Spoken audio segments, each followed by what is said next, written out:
This is 365 Sports, powered by Sikkim365.com. Welcome to the Triple Option. Here's your host, Paul Catalina. Alongside Royden Ogletree. Been a couple weeks, Royden. It has. We've been traveling now.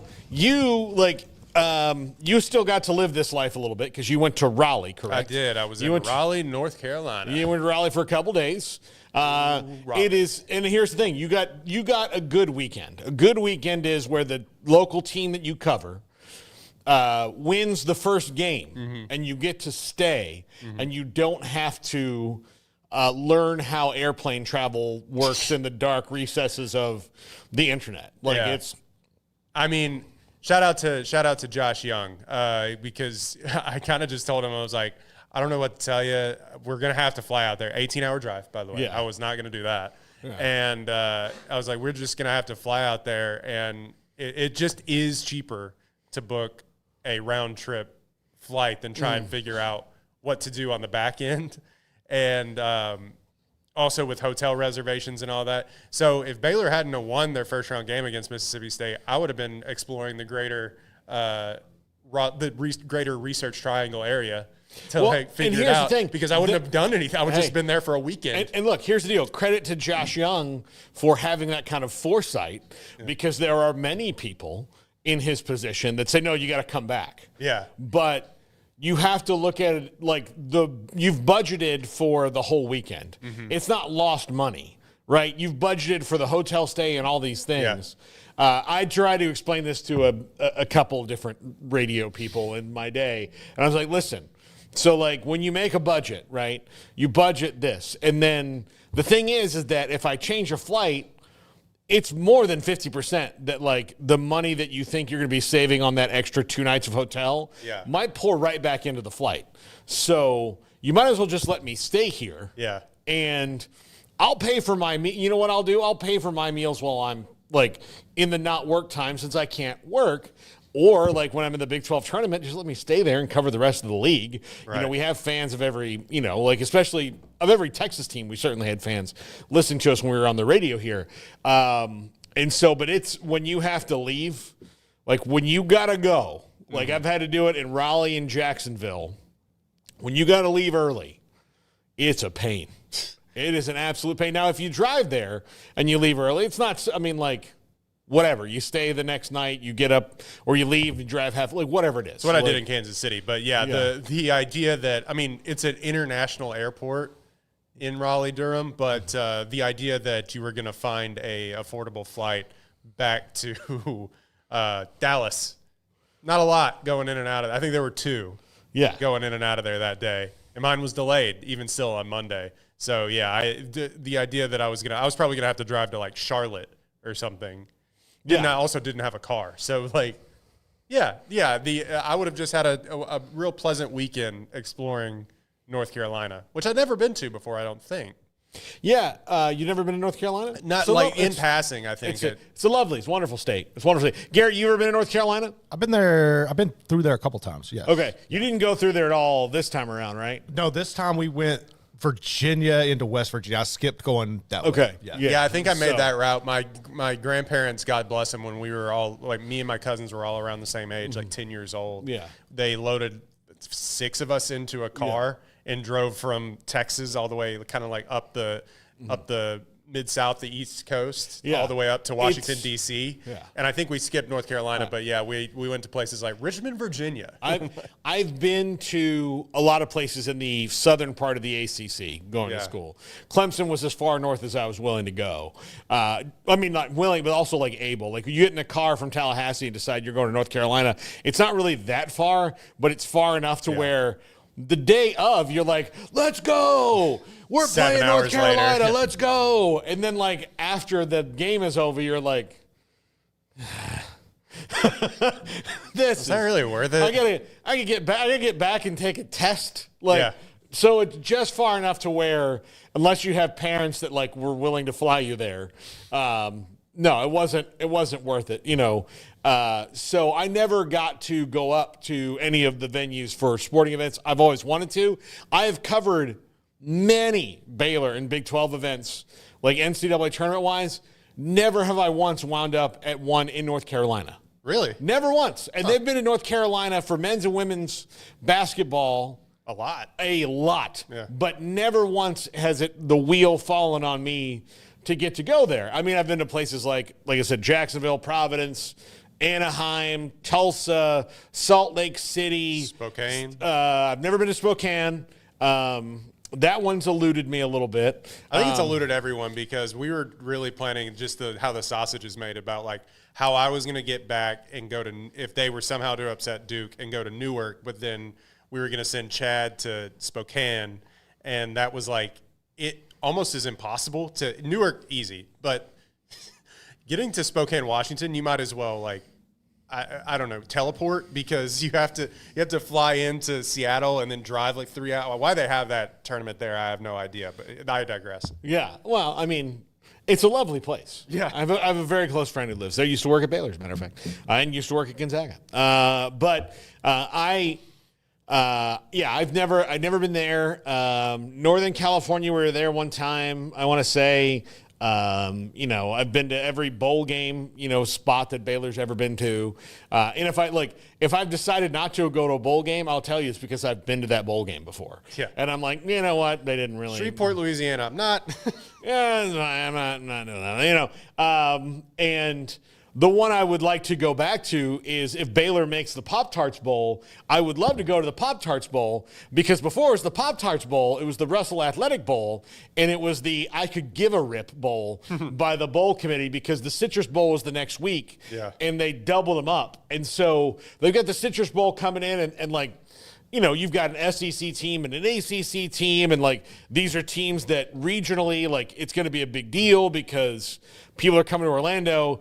And you have Baylor and North Carolina playing in a bowl game the week before, and they were very rude to us. Was that the Camping World Bowl? Camping World, yeah. Yes, Camping World, Russell Athletic Camping World. It was whatever it was, Camping World Stadium. And they built that huge stadium in Orlando, hoping for an NFL team, and hadn't been there. Yeah, so they had so we did that, and it was so. We get to the we're doing our show from the hotel that's the media headquarters, which is also both teams. I think North Carolina was across the street, but Baylor's hotel and the media hotel were the same thing. Yeah. And so the Bowl Hotel, so there was an office. There's never anybody in it, and we couldn't we were there for 2 days before they gave us the bowl schedule, and we're like, hey, when can we go get interviews with the players? No, we don't have availability. You can chase them around the children's hospital if you want. I'm like. No, I'm not gonna hey, whoa. Hey, I need to talk about the quarterback situation because that was a bowl where they didn't have a quarterback. If you remember, they ran the Wild Air offense. Hey, I'm gonna ask all these players about the quarterback situation. Hey, Timmy, I'm sorry about your leg, but shut up right now. Yeah, we got to know if anybody's gonna be slinging the rock. You were you are being very selfish. I'm sorry about all the tubes in your body, but this is not your time. I am absolutely, because those things are photo events, right? Right. You don't really go to get interviews and then it's really quick after as people are getting on the bus. You go to take the video and you get to see the cool things that they're doing and visiting the kids. Quite frankly, I mean, it is good for the kids and everything else, but it is PR for the schools as well. And they interview them in the hallway and it's what is it like going and doing this for the children? It's a great thing that they do, but to usurp that with hey, is anybody going to be able to throw the football? No, thank you. Yeah, I'm not going to do that. Not again, it's not the right time. So then we're well, when's there an open practice? And they're there's 12 minutes tomorrow, and you're what? We were at the Fiesta Bowl just a year ago, and they were hey, do you want him to come to your hotel room and take a nap? And then when he wakes up, you can just ask him? Yeah. They were all about it. And I'm sure Bryles loved it because it was this is the best bowl I've ever been to. I don't have to talk to anybody. Because I don't have to talk to anyone. But for us, it was really hard. And then they didn't really care. And then all of a sudden this thing becomes the Pop-Tarts Bowl. And it's the coolest, most fun bowl ever now. And and here I was at Russell, they didn't even give me shorts.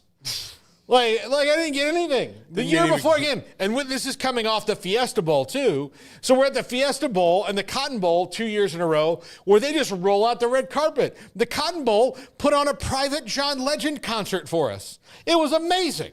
It was at the Glass Cactus at the Gaylord. It was unbelievable. John Legend. The New Year's party at Camelback in Arizona was unreal. Unreal. A shrimp tower, like, honestly, they needed an actual architect. Like, there was a guy with the table that designed the shrimp tower. It was ridiculous. And then you get to the Russell Athletic Bowl, and they're like, there is a drug and sundry store in the lobby of the hotel. It closes at 9 p.m. So, that was it. We were across from a Dave & Buster's, so that wasn't too bad. Oh, yeah. But it's just and then you get to the Pop-Tarts Bowl, and they're like, Pop-Tarts! Everybody have fun! College football's great! And I'm like, a Pop-Tart injected into your veins. It's crazy. Where were you guys when we were here in 2015, and it was like, there's going to be a football game on Thursday night. Come, don't come. We don't give a shit. Well, people stopped being able to afford, third wheel, and all we can afford is Pop-Tarts. Yeah. No. Well, I mean, it was when we were there, it was Russell Athletic, and then it became Camping World.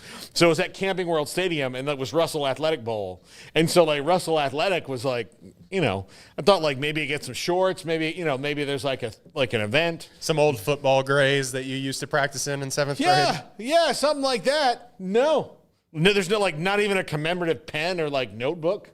They did not care. Those football grays, if you played middle school football, by the way. If you didn't, let me inform you. High school, high school we had them too, yeah. Yeah, it was old. Worn by generations past. Yeah. I'm surprised when you put them on, they didn't disintegrate. Yeah. But they would put those on, and then you take a clip, almost it wasn't a bungee cord, but almost like a belay or something, and loop them together. And then I swear to God, they didn't use soap and water on these things. I think half of our team got staph infection from they just would throw those in an industrial washer. And it was some coach coaching 7th grade who could not be bothered to wash them. They would just throw it in there, and you get them back, and they'd still kind of smell when you got them back. I just remember that. And Russell Athletic, sponsor the pod. Yeah, we were in charge. They would keep our game uniforms when I was in high school. The coaches would be in charge of the game uniforms. Yeah. But the practice uniforms and practice pants and all that stuff were on us. And I still can remember my mother's face when I would bring it home. Ugh. And I'm like, hey, we got to wash this. And she'd be like, uh-huh. Just the worst. But it was funny because you come back, and then for about 10 minutes, you smell springtime fresh. Yeah. You're out on the football field, you're running around, you're like, oh, man, I smell clean. And then immediately after, I can still remember, if I close my eyes, the smell of the locker room. Ugh. The day after the first all-contact practice. Where, because we had the thing, you had the things you hang the shoulder pads on so they can air out. Yeah. And so they're airing out, man. Then you come in, it's Florida. It's also Florida in the summertime. Yeah. So it's just it's swampy, and everybody sweats at different. I got to tell levels. you, East Texas wasn't much better. Yeah, exactly. And then you had 10 minutes after practice to try and get if you did shower. 98% of the kids did not shower. They just sprayed on Axe body spray and went to math. We had my sophomore year, they built a new gym, and they moved the girls' locker rooms into there. And there were boys' locker rooms for basketball and every other sport that was in the gym. Football kept the old locker rooms in the old building, the Santini Center, which is no longer there. In fact, we raised money to tear it down after, that was my senior class. It was condemned. Was yeah. So anyhow, in that old building, where they would the two things we were having it after the new thing was the school play, because it had an auditorium, and then it was the football locker room. So the boys' locker room forever at Bishop High School, and I'm saying this, and I want to say their name, so in case they're watching it now, they know. I mean, it's not the problem, but I want this in the lore. I want students to catch this now, to know that the shower was, I mean, the best way you can describe it was phallic, and it had a little hole, and that's what it looked like. Yeah, it looked like this thing was peeing on you. And it was just one jet stream of water. So you would have so imagine soaping up your whole body and then having to move around. You had to walk back and forth in front of it so you could get clean. It was fine on your hair because you could just kind of do that. But okay, I do right arm, left arm. And then I got to walk back and forth, and you get your chest clean and you're all that stuff. And you had to rush because there's, everybody's wanting to shower. So then they open up the other one and the water pressure in these glorious showers that became the varsity showers was unbelievable. Take paint off a wall. It was this glorious shower head with all this, and all of our first questions to our coach, our freshman coach, Mike, Coach Gill, was Coach, the hell, man? What? Aren't we smellier? Do we not know? I know girls care more, but I mean, I haven't felt clean in this shower. A whole year I'm showering in this thing. Yeah, they have to fumigate the school after yeah, and we're yeah, I mean, I'm covered in mud and grass and all these things, and I'm trying to get it off with this. And then, my dad will be didn't you shower? I'm you should see that thing. Yeah. Kinda, It's spraying down a dog with a hose after they roll I got into some kind of bizarre phallic bird bath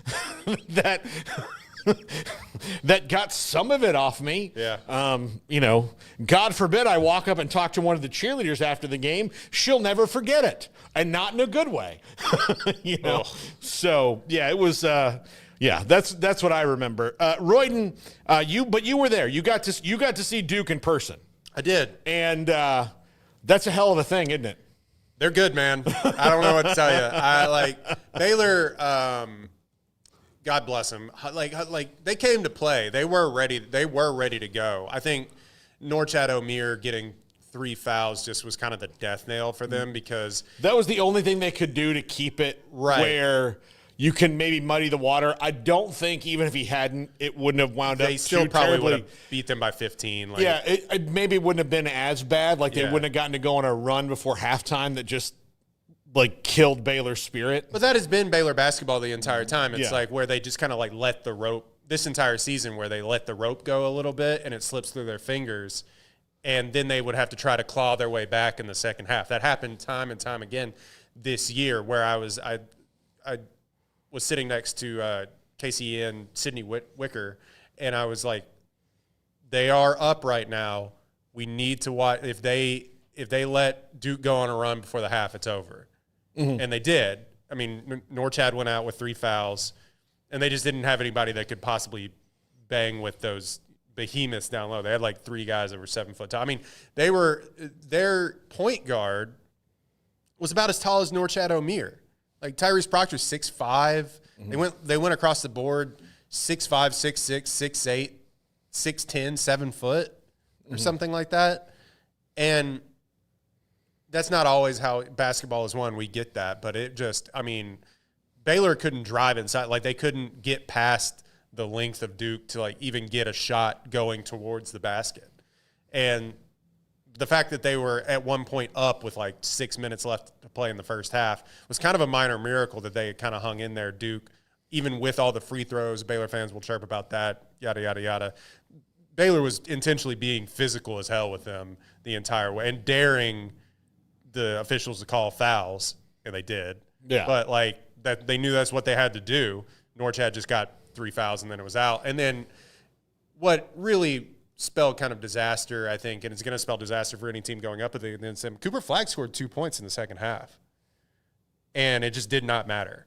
Tyrese Proctor, granted, Baylor's 3-point shooting defense has been atrocious all year, but Tyrese Proctor looked like he looked like Steph Curry. Yeah. And he's a really, really good player. I think he'll probably get drafted really high this year. after he stuck around for another season. But like he'll get drafted high. I think it's Knuppel. How do you pronounce his name? Nipple, right? Yeah. Oh, okay. Sure. And I mean, he's projected as like a top 8 pick too. Like, but Cooper Flagg,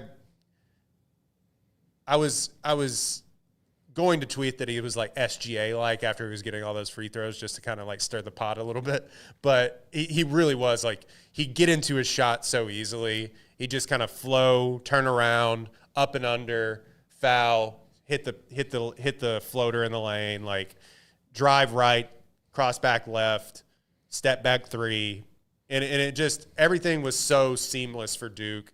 And Baylor just kind of looked lost trying to stick with him. They just didn't have the guys. And even VJ, who had a pretty good second half and ended up with 16 points and 6 rebounds, I believe, like he couldn't get anything going towards the basket in the first half, and then kind of decided to just like, I'm just going to put my head down and see if they call a foul. And he got in, which is what he kind of probably should have been doing all season. Yeah. And I think his main critique of VJ is that sometimes he wouldn't do that when it's like nobody can stay in front of you, dude. Yeah. But they were giving him problems because they were long. They were just longer and bigger than everybody else. And yeah, you're going to be tough. Even though Duke has not played, you go down their schedule, like that bad Kansas team beat them this year. Yeah. Like Clemson beat them this year, and they only have 2 or 3 3 losses this year. Yeah. Like some mediocre teams beat them, but they also had to like shoot the lights out, and Duke had to have a bad day. And they didn't, credit to them, bad ACC. They just didn't drop any of those games. No, I mean, to me, that's where you might like get through the fog of, well, this team hasn't really played anybody. It's not their fault, one, that their conference normally that's really good, that had teams in the, a bunch of teams in the Sweet 16 and Elite 8 and Final Four last year fell off. Right. NC State's in the Final Four, they fired their coach. It's not Duke's fault that happened, but the fact that they only lost to Clemson, the second bet, like, there were 2 other teams, Clemson and Louisville, in the ACC that were worth their salt, and they only lost to Clemson. Like that to me is saying something, that when everybody else came along, like really bad Miami, mediocre FSU, mediocre Notre Dame, like whoever it was, bad NC State, like all these things came along, they didn't have a night where one of those teams jumped up and got them. Yeah, and I tweeted, and I think Duke fans found it, but I tweeted as like looking at, quietly whispering, looking at Duke's schedule, I think Baylor can win, and then they housed them. And that just kind of, it really solidified to me. It's like Baylor at full strength, which they have not been at any point this year. Yeah. Not for one actual minute. 4 minutes. I mean, in the UCF game, it was literally 4 minutes where they had Love, Roach, Ojanwuna, and then Ojanwuna goes out with a knee. Yeah. Like, VJ was on and off actually hurt this year, which, he played 30 games, I believe, but he sprained his ankle or something a couple times. Like, so it was 4 minutes in the UCF game where they had 7 or I think all 8 rotation players that they were trying to go into this year and play. Mm-hmm. Granted, the roster construction was still bad because they didn't have like any backup forwards. Yeah. That could really give them anything off the bench. But yeah, so Baylor full strength maybe would have, given them a little bit more. I just think it's like, it ends up being a 10-point game instead of a 23-point game. Mm-hmm. Maybe. Or maybe Norchak goes out with 3 fouls, and then you're able to still set better screens and pick and roll and do all that stuff, and maybe you hang with them a little bit and don't let them go on that 17-5 run at the end of the first half, and you make it a better game in the second. You can what if all day. What really happened is that all season they didn't defend the 3-pointer well, and Tyrese Proctor went 7 of 9 from 3. Yeah. So it's that way. And look, Duke's one of the teams in this thing that I don't want to see. Like, there's but no are they? situation. I don't think they're invincible. That's tough to say. After I don't think there's anybody that's totally this is not a Baylor Gonzaga year or a Kansas year, like one of those where like Kansas, Baylor, Gonzaga in 2020 would have been all in the Final Four. I think, and that would have been insane. Like it would have been just. That's where it was going. Those teams were just so much better than everybody else. You have some teams I do think, I think Houston, Duke, Florida, Auburn, as the 1 seeds are a little ahead of the 2 seeds, but not that much further. I think Duke's depth of talent is really going to actually play, because it's like they took Tyrese Proctor out with 5 minutes left and still continue to go on a run against Baylor starters, quite frankly. And I think their depth of talent is really going to come into play. I'll be interested to see if somebody Houston's not that big, but I'll be interested to see, because I think Juwan Roberts is only maybe 6'7". I'll be interested to see if somebody can really get into them, and if the refs swallow their whistles a little bit, what's going to happen with Duke. But Baylor tried and they ended up shooting 18 free throws in that first half. But I'll be interested to see if somebody with the defensive prowess of Houston can get into them a little bit and throw them off their game, maybe they hadn't seen. But I wouldn't bet on it. I just think they had so many options. Yeah. That it made your head spin. Yeah. Because you're going in and you're keying on Cooper Flagg for obvious reasons. But then it's just boom, swing the ball around Tyrese Proctor, bang. It continued all game. So I'll be interested to see if somebody can really get into them. But they were just big, man. Yeah. It's not good basketball analysis. Something that was they had really tall guys. Well, but everybody Baylor was having to play different types of zones, because if you went man to man, which they do most of the time anyway, but if they went man to man, everybody on Duke's team is 2 inches taller minimum than the guy assigned to guarding them. Yeah, they just throw it up to. I'm forgetting the center's name, but they just throw it up to. They did it several times in that second half where he was just wide open for an alley-oop. Yeah.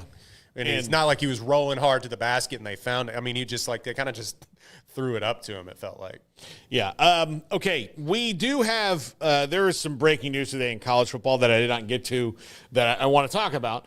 Stanford fired their head football coach. Oh, you don't say. Troy Taylor. Andrew Luck, the GM, made that decision. He's the GM? Yeah, he's the GM at Stanford. So I want to talk about that next for a second, because Stanford has had a president get fired. They've had a plagiarism scandal. It was him. They've had all this flux in a normally very stable place. It's trickled down to athletics, but Troy Taylor got fired because of Title IX investigations and harassment and belittling female employees. And my question, just to ponder, one, where does he think he works? A. And B, when does he think he works? The where, I mean, could be anywhere, honestly, but it's still Stanford. It's in Northern California. Yeah. It's in Palo Alto. This is, you've also seen when you took the job, you've seen all these other investigations and things go on. So when you took the job, everybody's on high alert about everything, right? Also, but I think the bigger question is that you're doing this. When do you think it is? What year? What year? If I asked you, Troy Taylor, if you can walk down the hall and say some of the things that you think you can say and think that's just how I was brought up, what year do you think it is? Because if it's not 2025, or you know what? I'll give you a 5-year grace period. If it's not 2020 to now, if there's anything lower than 2020, then we need to have you checked, because times have changed and you can't just do that anymore and expect no one to say anything or do anything and expect that it's okay. Yeah, to cower to it. Yeah. I just go back to the Always Sunny bit with Charlie. What do you think is happening right now? Like he doesn't even get us, man. That's, Like right now, where do you think we are? Where are we? When are we? When are we? And where are we? And I don't think so I'm curious to see, again, it's March. So Yeah.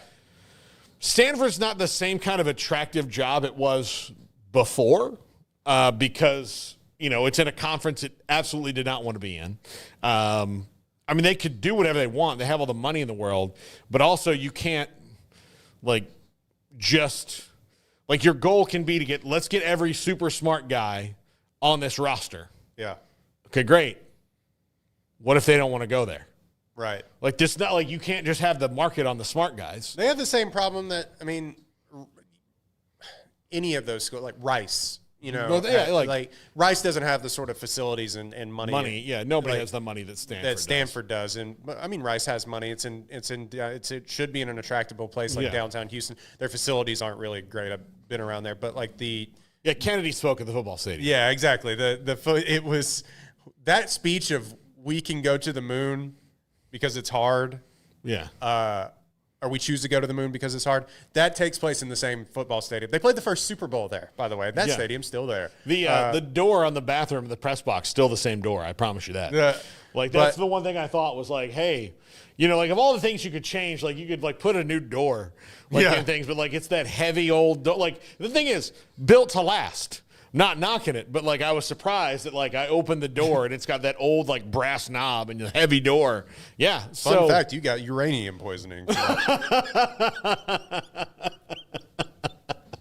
Yeah. So take a Geiger counter and just take it over the entire stadium. What it's different. Stanford can do what they want, but what do you do? We'll talk about that next. This is 365 Sports and the Triple Option.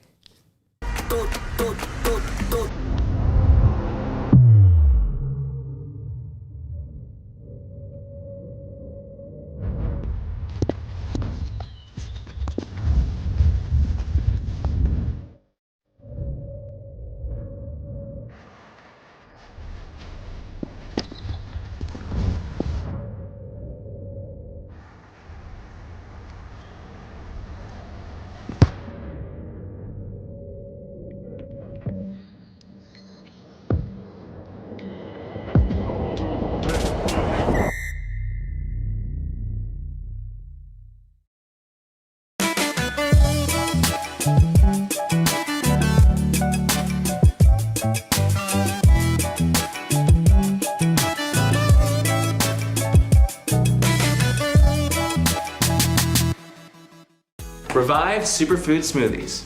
Peel, blend, and enjoy. Fast and easy, and I'm out the door.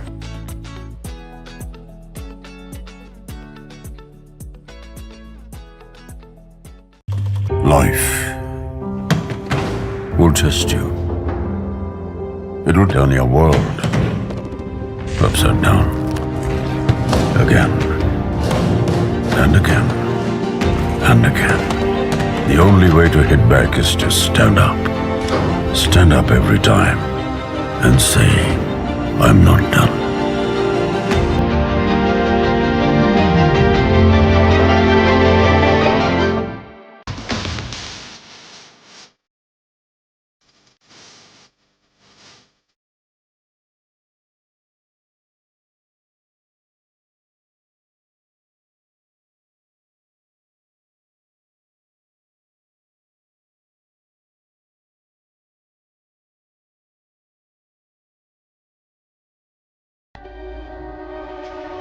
This is 365 Sports, powered by Sikkim365.com.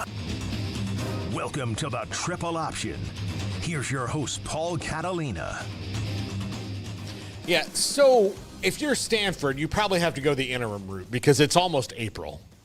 Yeah, we've already started spring practices. Yeah, this past weekend for a lot of schools, right? Now, they could have done this faster when the first time came up. They gave him. I was sitting in a hotel room in Kansas City. This was 2 weeks ago. Yeah, they gave him a warning. They gave him. They're like, "Don't do it again." And then, shame. It's like, dude, the first almost time, immediately, it's like he walked out of the room and called a girl Toots. He was just like, "Yeah, all right, well, I can't do this again. Hey, Toots, get me a coffee." Golly, Yeah, the fact that you're gonna, I get that these places. I mean, it's all firing people with cause, and you don't want to fire somebody before. Like, yeah, we get it. You don't. There's nuance to everything, and I think that we have. Quite frankly, I think that sometimes we have jumped the gun on hiring, and I think schools have started like, oh, we're going to wait to see how this plays out, just like with getting rid of players. And that whole Saban bit that he had a few years ago where he went on a rant about how somebody was arrested for marijuana, and they're like, he's like, I didn't kick this guy out because this, that, and the other, and now he's like owns several companies, and you want to, and I think, not to go on some anti-woke rant, I think what we have done a little bit is that we are really quick now to like reach for somebody's resignation. But with this, it's like, you knew you had a bad... Look, the first time, fine. Like, tell him, make him go to the course and all that, but when he walks out the door and does it again, you're like, buddy, what did we just talk about? Yeah. Like, this is like... I also, quite frankly, this is my stance. I think you have to really, when allegations are made by women and female staffers, like, we have to take that seriously. Mm-hmm. And I think we have to take that, I don't know. I just think that we have to give more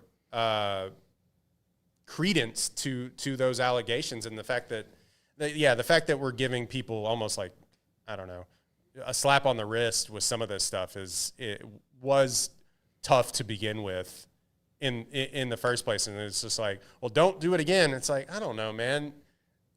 Was he really going to learn his lesson from that in the first place? Shame. Mm-hmm.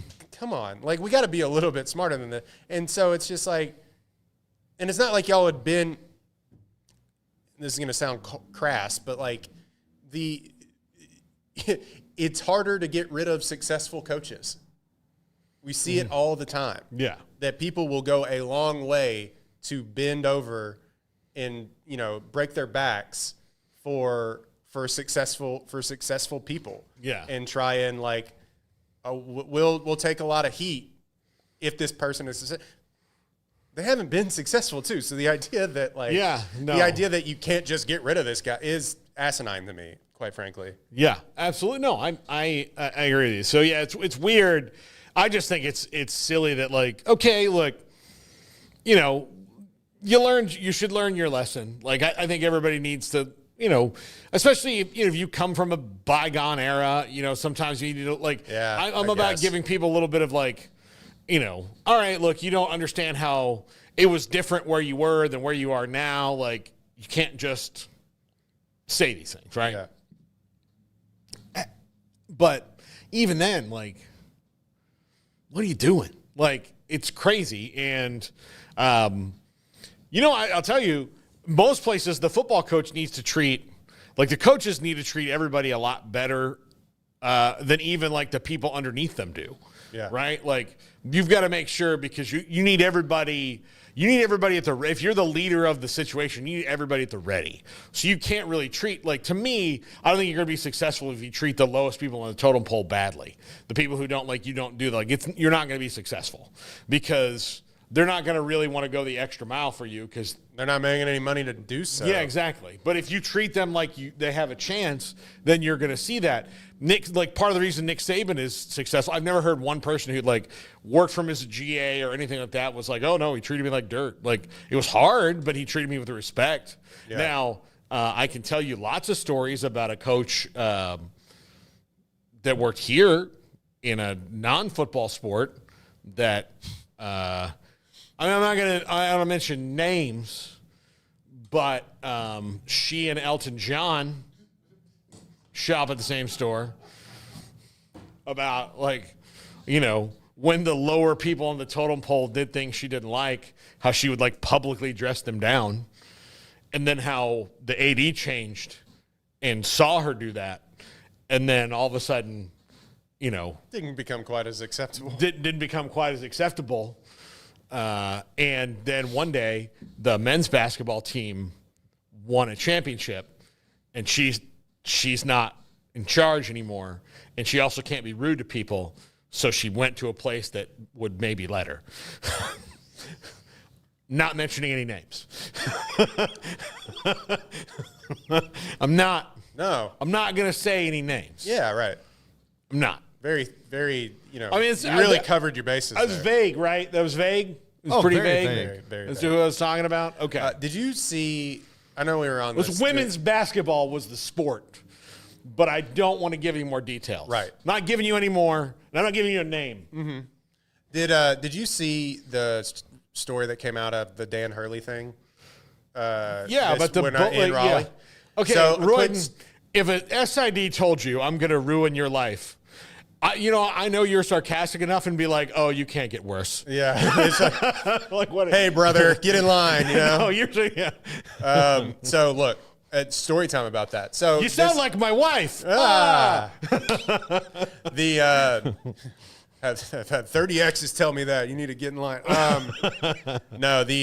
So quick story time about that. So for the uninformed, and I'm sure that the audience of this show will know, but there's a reporter, I believe his name is Jay Ellis, I believe works in Charlotte. Yeah. Or was he Charlotte? Yeah. I think he works in Charlotte. Yeah. So he was just at the game, I believe, covering Duke, like 90% of the reporters there were. But like he filmed Dan Hurley coming off the court. Dan Hurley was said, to paraphrase, I hope you don't get F. He was talking to Baylor players and coaches. I hope you don't get F like they just F'd us in the Florida game. Yeah. He filmed it. It's in the tunnel, just for people that don't. That's fair game, by the way. Yeah. For most, he's not in the locker room. And even then, open locker rooms, really, he's coming off the court. Yeah. Well, and the other thing is the response from the SID was, he was in a restricted area. Yeah. Like, no. Yeah. No. Like, we're free to walk back and forth wherever we want. And believe me, the restricted areas, it is, clearly it's tougher than the Pentagon right now. Yeah. To get around. I told a story on the show yesterday. I've been in several places where I can see a bathroom, and I'm like, hey, can I go to that bathroom because I'm closer here? Yeah. And they're like, no, you got to go all the way around. I'm like, but their toilet. Yeah.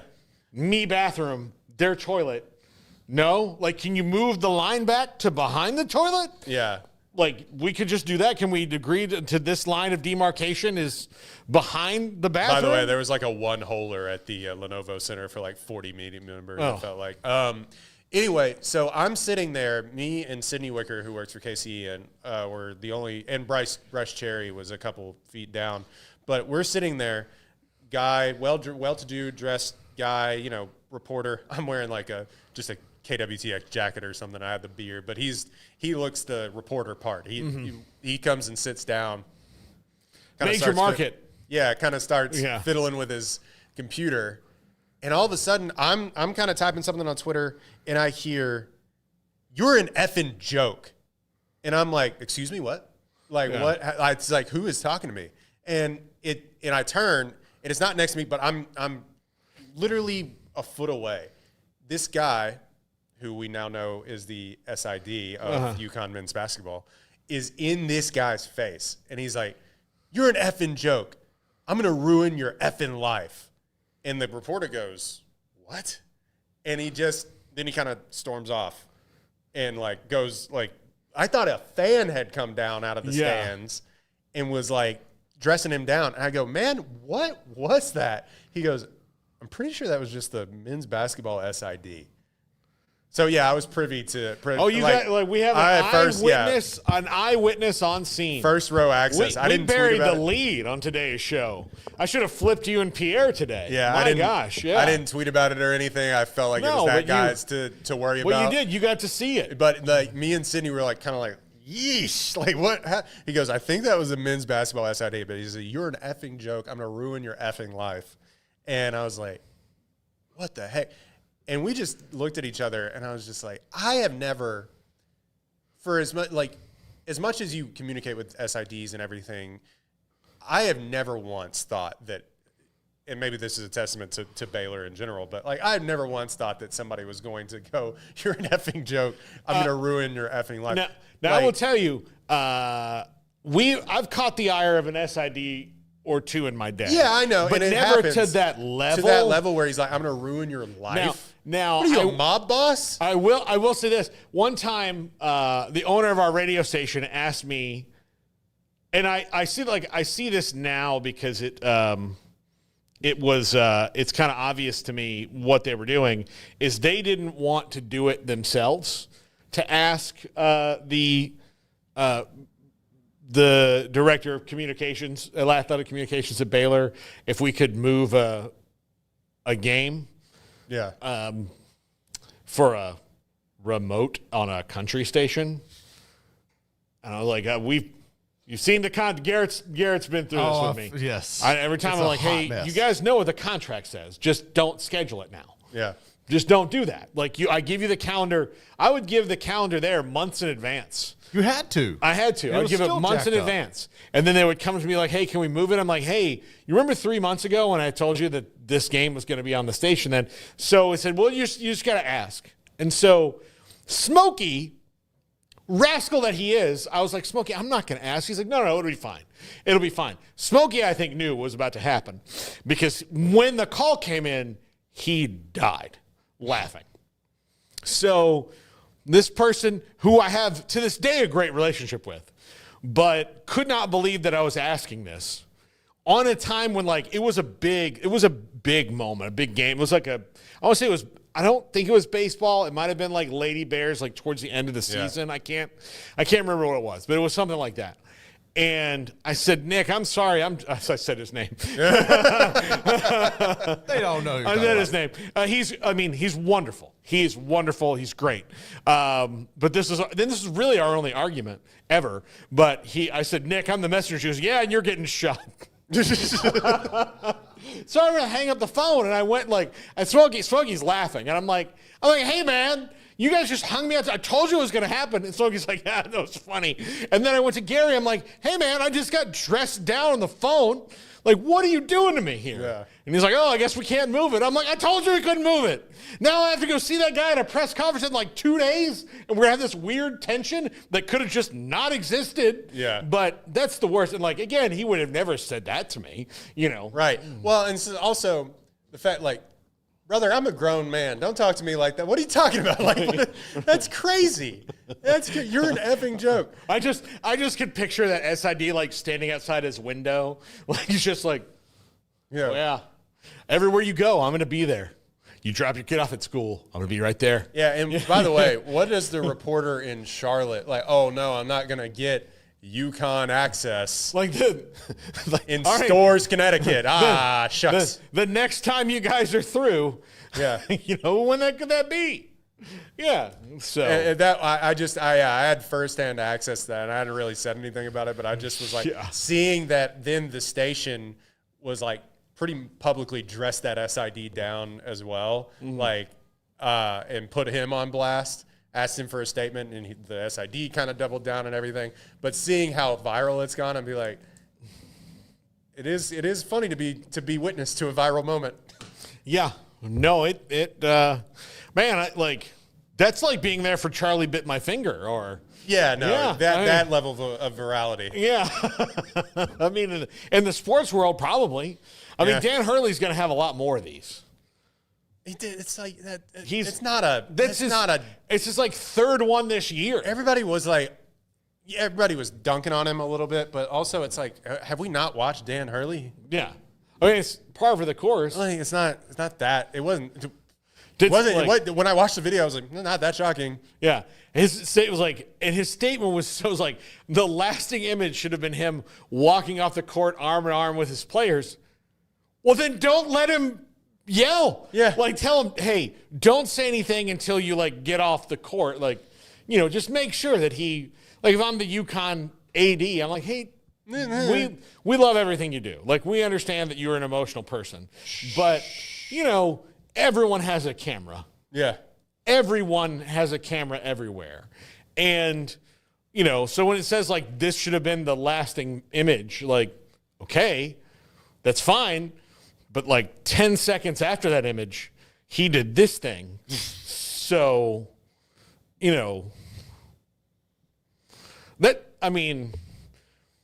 that's like if you're a gym class and you're playing kickball, and you score the winning run, and everybody's excited, but you immediately pee your pants. Like, okay, the last thing, you can't be like, guys, why aren't we talking about 5 minutes ago where I won the game? You're like, I mean, you peed your pants after that, man. Yeah. How are we not supposed to notice that? Like, we got to talk about the thing that is immediate, actually. yeah, it wasn't like you won the game and like then you went under the water fountain and you got a little water on your shirt. That's fine. You're probably hot. You like won the game, ran across home plate, peed your pants. That negates our, And also, quite frankly, like, look, nobody feels bad for the two-time defending champs. Yeah, like nobody. It's just that comes with the territory. Yeah. So yeah, it was just a crazy moment to have witnessed in a weekend of like really no controversy. It just like we've been the most chalky bracket that has ever been made, and the biggest controversy outside of that was that maybe somebody on Maryland traveled when they took the shot against Colorado State. Yeah, like, that's been it. Yeah, it was interesting to be privy to the most viral moment of the weekend. Yeah, no, I should have even I didn't even think that oh man, I should have asked you if you saw that in person. Yeah. You didn't see Hurley. Did you see Hurley? No, because I had already. You were already in your chair. Yeah, I mean, by the time that guy, I was already like on the court, kind of getting ready for the game. There was about, I don't know, maybe 5 to 10 minutes left to go before introductions were made. By the time that guy would have had to have tweeted that video, I mean, it instantly went viral. Within like 20 minutes, Barstool had picked it up. Like, it was on Reddit. People were downloading it and sending it to me. And then he had just sat down. And not 2 seconds after he sits down, this SID, who I'm blanking on what his name was, but came up and like stuck his finger in that guy's face, and I was just like, "Oh my god!" That's just. Yeah. Meanwhile, non-confrontational Royden was just like, yeah. No. Okay. I really thought somebody had were yelling at me and Sydney. Like I like, what did I do? Because when you're not expecting like you're an effing idiot and it comes like from you're like what? Like, I mean, yes, but yeah. I mean, sometimes. Yeah. But who are you? I don't know you. Yeah, I don't know. What did I do? Like. What did I get yelled at? Did you like Mr. Bean something where you like walked through and like caused a catastrophe behind you? Yeah. Like you didn't know? Like, yeah. I mean, I got yelled at to bring a different cup instead of like a full Sprite onto where the people were sitting. I had to go. Oh yeah. Well, that's. And the guy was like, can't come out there. And I thought maybe he had come for revenge but I had the cup. Yeah. So anyway, no, it's that is something else that they do at the tournament. As a matter of fact, one of my old Adam Winkler, we had on the group text like first day he was like, only NCAA approved cups was like our. It's so silly. Some of that stuff like in Kansas City 2 years ago in Kansas City when I went with Darby and I was just the photographer. I went out into the tunnel to like take a picture of the court. 2 seconds, they go, "Hey man, you can't be out here." I said, "Oh, okay, sure." And you have to have the super secret credential to like go towards the court. Then and maybe this is my fault at this point, but that was a separate person. Another guy comes up to me. It's the ending of a really pivotal game. I believe it was like the Baylor game. It was coming down to the wire, and I kind of just walked 2 feet out there. 1,000 people are actually standing out there. And this guy, who I have not talked to, singles me out, and he gets in my face, and he's like, "We had a conversation."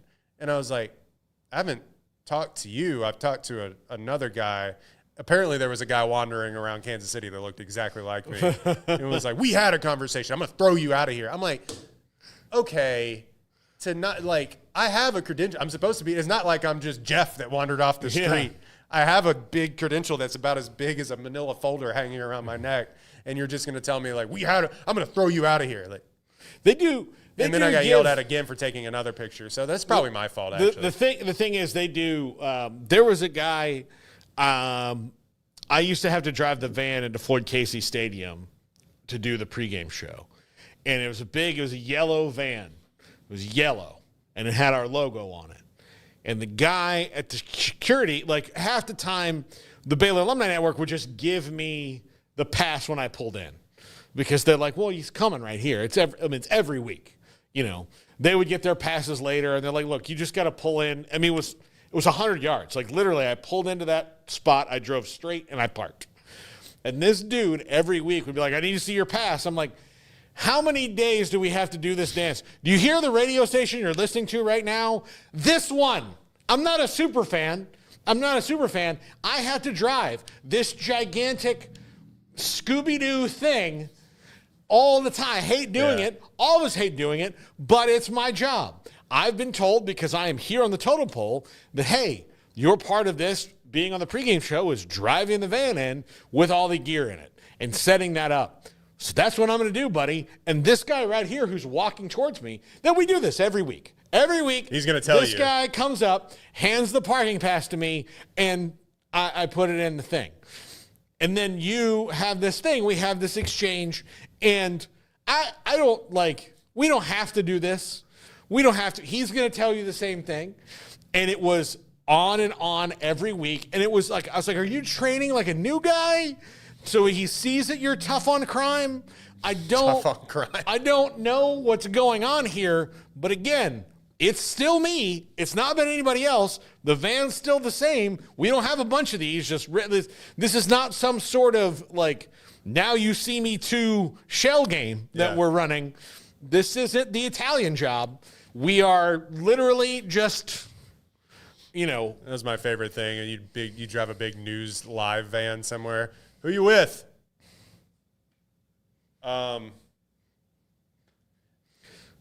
KWTX. Sorry, I know. Sorry. The logo can sometimes be a little bit hard to read. Yeah, deceiving a little bit. Yeah, I mean it's just letters, but it's. I mean, the van was and I'm gonna keep saying this. It was yellow. It was very yellow. I remember that. Yeah, that was the old school yellow. Then we changed, and then it went back to yellow. I don't know what it is now, but I mean, it was. Couldn't miss it. No, couldn't miss it. Could not miss it. I was in one of the vans. I was in a car accident in Colleen. That's what I was about to ask if that was the van or not. It might have been. I don't know. It was, golly, that was terrible. Ever tell you when one of my... I was not my fault. I got hit by 2 different cars. Jeez. Yeah. And look, thanks to the van made by Ford, I only was sore and I was discombobulated as hell. I was having a panic attack because I didn't know what was happening. A paramedic came over and he's like, "You fine?" I'm like, "I'm good. I'm good." "No, don't go away. I'm terrible." And he's like, "You know what? I'm gonna hang out. I'm good. There's lots of us here.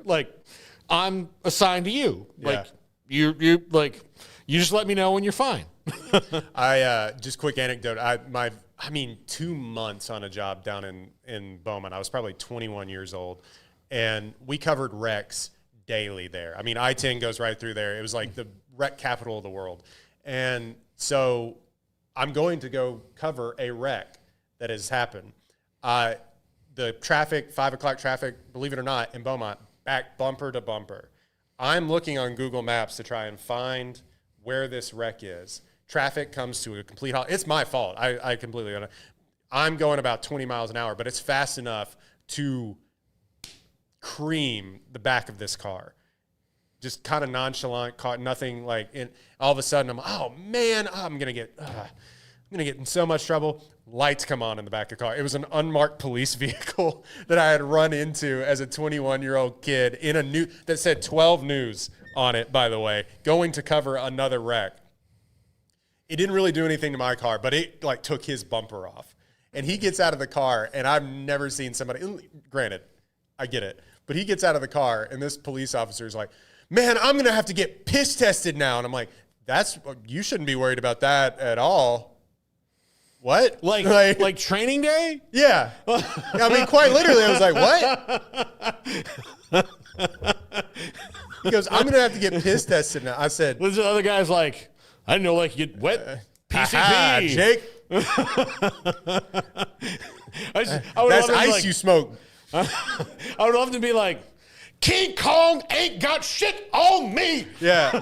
I have to get, it's burned into my memory because I'm like, I go from I'm going to get fired to like, what are you talking about? That shouldn't be a problem at all. And like, you found the dirty cop. I did.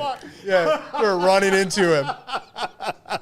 Don't know his name. I hope you're living life well, brother. But I just was like, what? Yeah. Anyway, I got a ticket. Yeah. Yeah. His ring of corrupt undercovers was foiled because it was ruined because of me. Yeah, I exposed him to the world.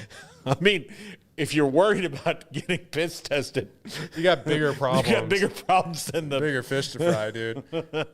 Yeah, luckily my boss was like, "Well, that sucks. Okay, pay the ticket." And yeah, he was pretty magnanimous about the whole thing. But I was like, "I'm gonna get fired." I got home that night. He said he's gonna get piss tested. All right. I love it. I love it.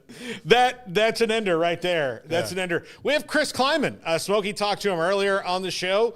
Emery recorded it, and he says it's 3 thumbs up. As opposed to 4. Yeah. No. So he said it's. I'm sure that's great. Chris Kleiman's always great. We've had him. We'll talk Arizona with Jason Shear.